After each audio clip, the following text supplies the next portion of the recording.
ایسے لوگوں کے لیے نیچے بچھونا بھی آتش جہنم کا ہوگا اور اوپر سے اوڑھنا بھی اسی کا، اور ظالموں کو ہم ایسی ہی سزا دیا کرتی ہیں۔ اور جو لوگ ایمان لائے اور عمل نیک کرتے رہے، اور ہم کسی شخص کو اس کی طاقت سے زیادہ تو ذمہ دار بناتے ہی نہیں، ایسے ہی لوگ اہل بہشت ہیں کہ اس میں ہمیشہ رہیں گے۔ اور جو کینے ان کے سینوں میں ہوں گے ہم سب نکال ڈالیں گے۔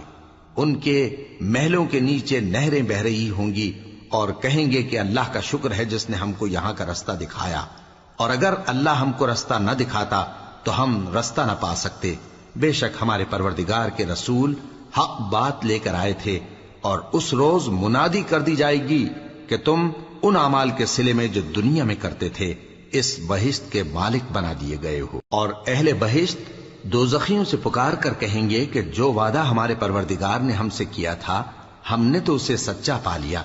بھلا جو وعدہ تمہارے پروردگار نے تم سے کیا تھا تم نے بھی اسے سچا پایا؟ وہ کہیں گے ہاں۔ تو اس وقت ان میں ایک پکارنے والا پکار دے گا کہ بے انصافوں پر اللہ کی لعنت، جو اللہ کی راہ سے روکتے اور اس میں کجی ڈھونڈتے اور آخرت سے انکار کرتے